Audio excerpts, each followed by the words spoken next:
whole idea of combat is to find, fix, and destroy the enemy. But first, you have to find him. That is exactly the enemy's problem, too. He wants to destroy you. But in order to bring his firepower to bear effectively, he must be able to find you. That is what camouflage is all about. To keep the enemy from detecting and recognizing you for what you are. Infantry, armor, artillery, engineers,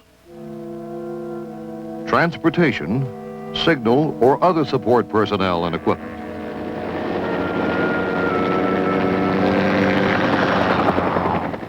If you neglect camouflage or do a poor job in applying and maintaining it, you are inviting the enemy to detect your presence. And if his observers are alert, he will get in the first shot. Your offensive and defensive capabilities may be destroyed, the battle lost, and you may be dead or wounded. Good camouflage will keep your striking power intact. It will give you the advantage of surprise in combat. And it is vital to keeping you alive. There's no doubt about it. Good camouflage can do an amazing job in concealing you and your equipment from enemy eyes.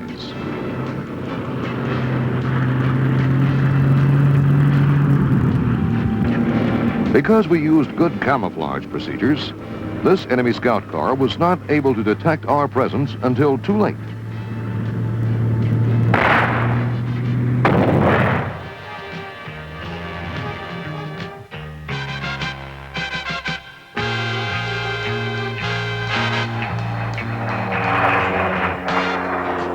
Camouflage can do just as good a job concealing a large number of personnel and vehicles. This enemy aerial observer is looking for signs of our forces. He thinks he is looking at natural, undisturbed countryside, but he is wrong. With camouflage removed, we see there is a formidable fighting force below, a company-sized tank infantry team.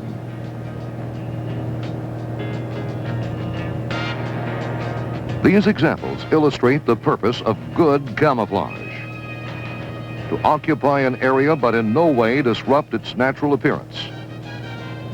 So that the enemy, whether he is looking for you from the ground or from the air, sees only what appears to be natural, undisturbed terrain, empty of personnel or equipment. Never make the mistake of underestimating the enemy. We must assume that the kind of enemy we may face in the future is as well trained and well equipped as we are.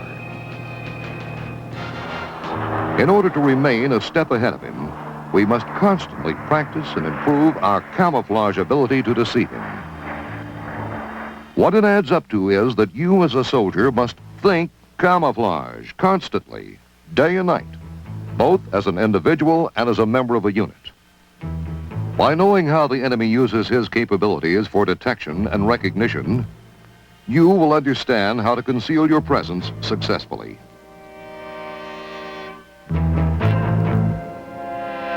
Like yourself, the enemy is trained to use the natural equipment of his senses. Primarily those of sight, hearing, and smell. Of these, sight is the most important because the eye, by and large, has greater range, sensitivity, and accuracy. Here is a soldier like yourself. He has taken pains to camouflage himself thoroughly and correctly. He blends into his environment, thus neutralizing an enemy observer's sense of sight. He shows his excellent ability to camouflage himself and his equipment. This soldier has tried to camouflage himself also, but he has done an inadequate job. But he can blend effectively into his environment if he thinks camouflage and applies a little effort and ingenuity with or without the help of a buddy.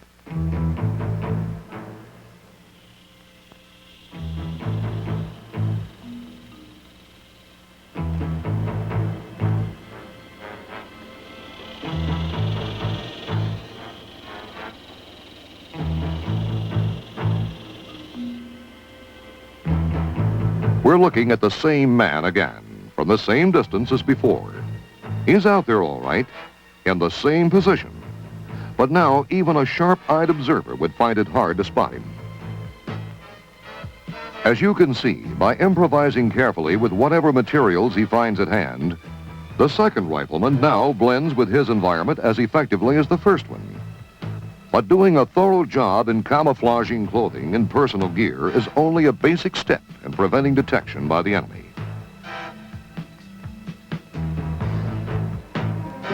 You must think camouflage in every move you make, and that means strict self-discipline in whatever you do, including the little things. A moment's thoughtlessness, like leaving litter on the ground, may seem like a trivial thing to worry about, but it is enough to betray your presence to the enemy.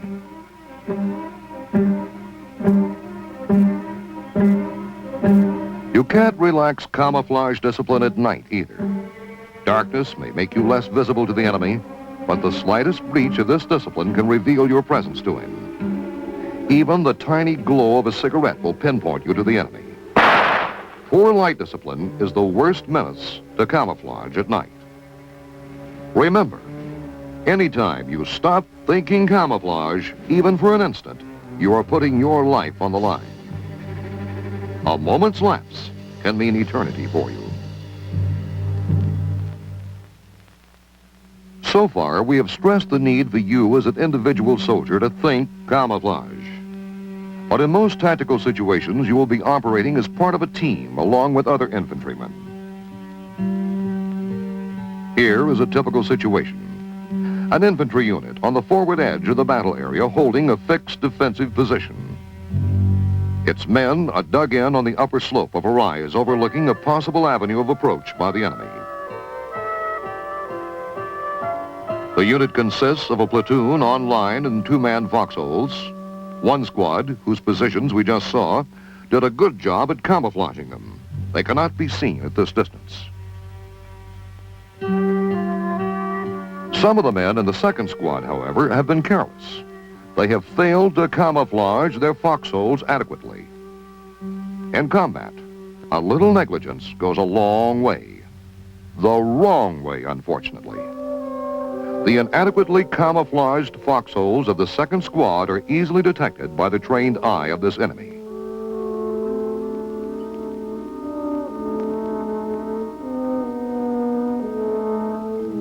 He leads his platoon about to become involved in a meeting engagement.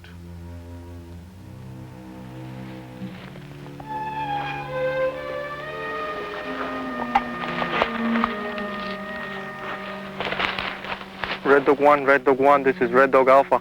I have spotted an enemy ambush patrol. They're fully camouflaged. I have 3 to 1 over. They're not sure I could take him. Request permission to attack, over. Red Dog Alpha, this is Red Dog 1, permission granted.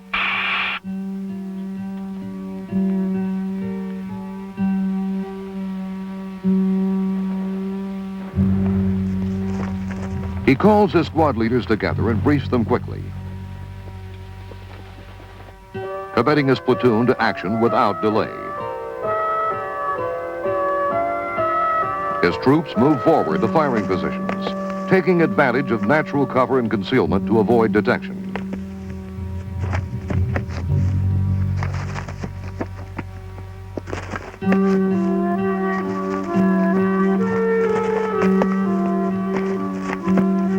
At the platoon leader's signal, they open up with heavy fires on the poorly camouflaged foxholes.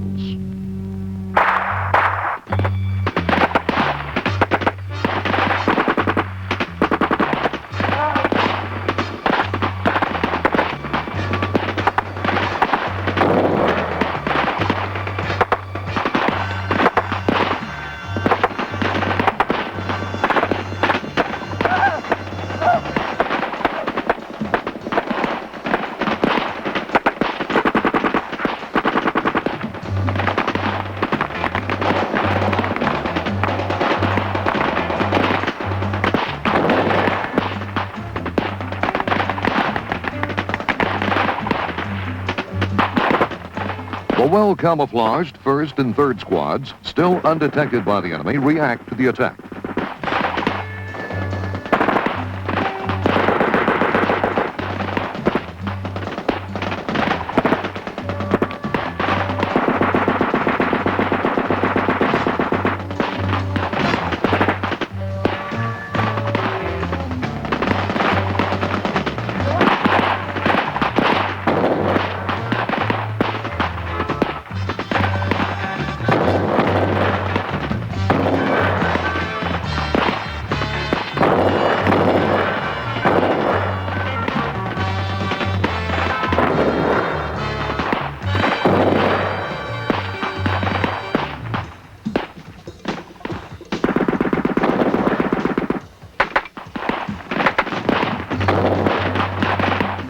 enemy attack has been repulsed. But at the cost of heavy casualties on our side.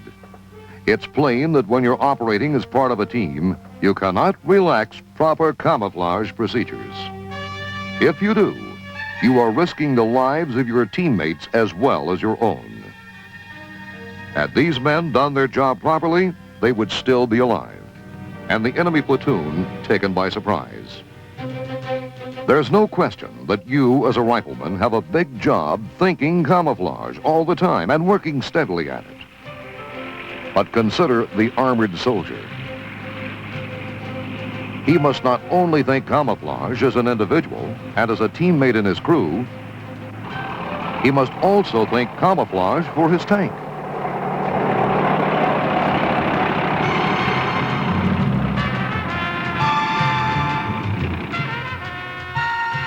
So must the artilleryman.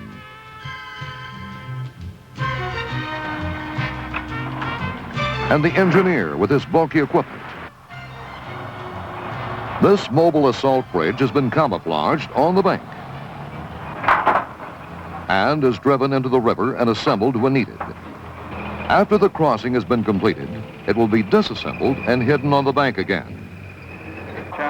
The signalman, too, must think camouflage with his communications gear, as well as air defense artillery. This position could be greatly improved if camouflage screens were used to hide the vehicle. It makes no difference if your job puts you well to the rear of the combat soldier.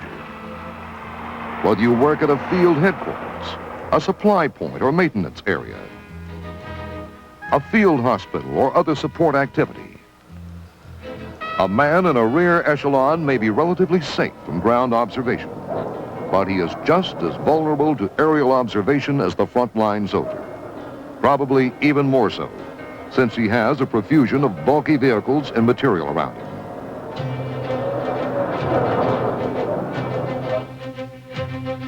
It is natural for a man to feel safer in a rear area. This is just as true of the experienced, camouflage-conscious soldier in a rest bivouac. He wants to relax from the tension of maintaining combat alertness, to rest his mind from the constant need to think camouflage.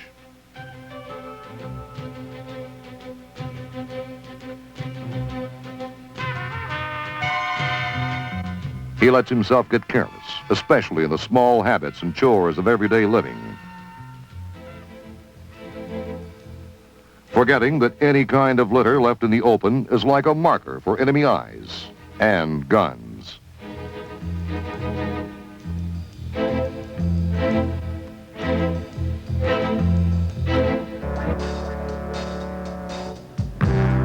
Tracks like these from wheeled and tracked vehicles are like pure gold to a watchful enemy. He is not only alerted to the presence of a fighting force, he can also make a remarkably close estimate of the number and type of vehicles. We have just described various situations in which you must think camouflage to avoid detection by an enemy who is trained to use his sense of sight. For it is this sense he relies on the most during daylight. But it would be a dangerous lapse in thinking camouflage to forget his sense of hearing. Hearing becomes his primary sense of detection at night, when darkness drastically reduces his vision. This patrol is not visible to the observer's eye, but it might as well be. Its poor sound discipline gives it away. The rubbing and clanking noises from weapons and personal gear that have not been taped down. The crack of a twig snapping when it's stepped on. The sharp click of a rifle bolt drawn back by a nervous soldier. All these sounds have a world of meaning to the trained ear of an enemy observer.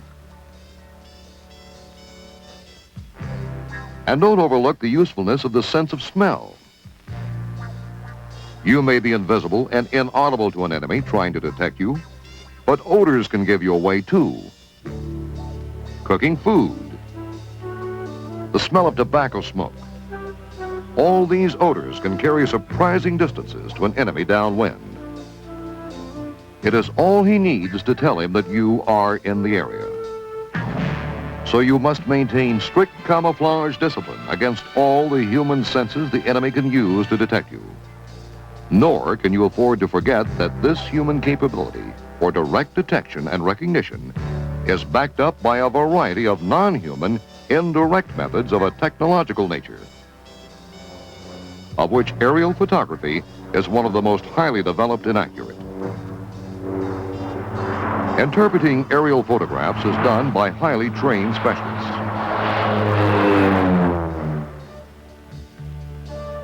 A variety of films and techniques are used.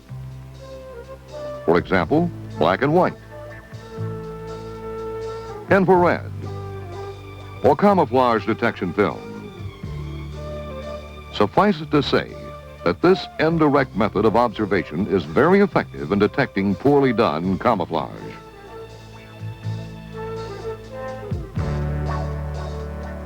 Other technological devices based on radar, light intensification, and other methods are in widespread use also. Success in combat does not come passively. Battles are won by aggressive attack. Good camouflage discipline enables you to mass your forces without being detected by the enemy, so that when you attack, you can surprise him with a swift knockout punch. The battle is the payoff for good camouflage, as well as your effective firepower and tactical surprise. The mission of the tank infantry team is to launch a surprise attack to seize the bridge and the high ground on the far side to control the approaches to the bridge. To accomplish this, the bridge must be taken intact. That is why a successful surprise attack is all important. Our intelligence collecting agencies have been at work. We know that the enemy is taking no chances, even though this is a relatively quiet sector. The approaches to the bridge are under observation, and explosives are in place to blow the bridge if necessary. The main bridge defense is an enemy anti-tank gun protected by infantry. The positions are poorly constructed, and the defenders' alertness is under par. They've become careless, even though they have the responsibility of blowing the bridge in case of attack. They have heard the sound of distant artillery for days, but there has been no sign of our troops approaching. They are relaxed and careless about camouflage discipline, and have neglected to keep their natural camouflage fresh.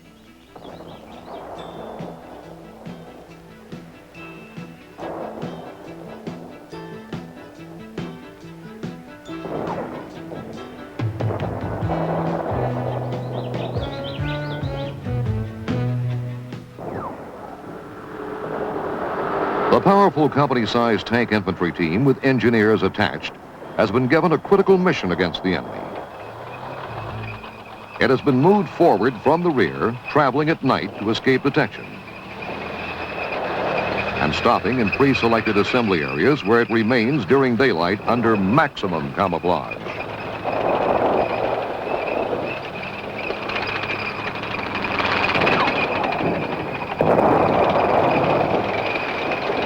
The sound of its movement is muffled by friendly artillery fire, which was initiated well before the team began its advance.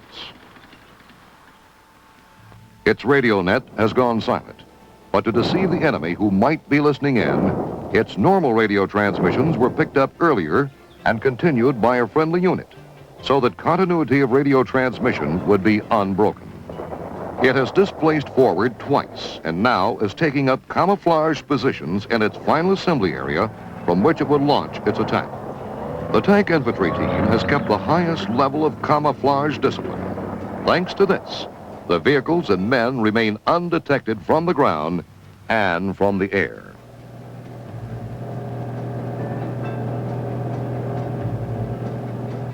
Under cover of darkness, a platoon of mechanized infantrymen has moved up on foot toward the anti-tank gun position.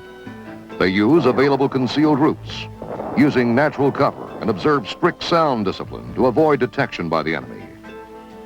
Surprise is all important to the platoon mission, which is to swiftly neutralize the enemy defenses so that the bridge can be taken intact and before the enemy command can be alerted to bring up reserves. To keep the bridge from being blown, a task team from the platoon has been armed with anti-tank weapons, supported by machine gunners. The task team has the specific mission of knocking out the bunker on the far side of the bridge before the enemy inside can set off the explosives.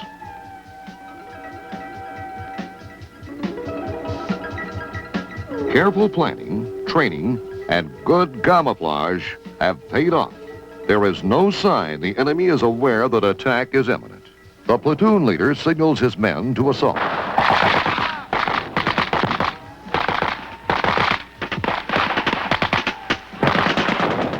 They sweep forward in line, pausing only to fire from the shoulder, then continuing their advance.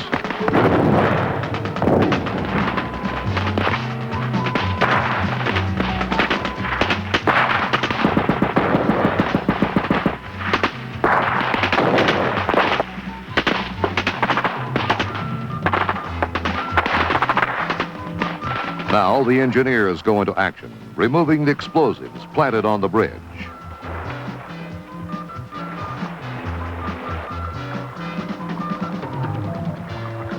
Sharp, cut the dead cord.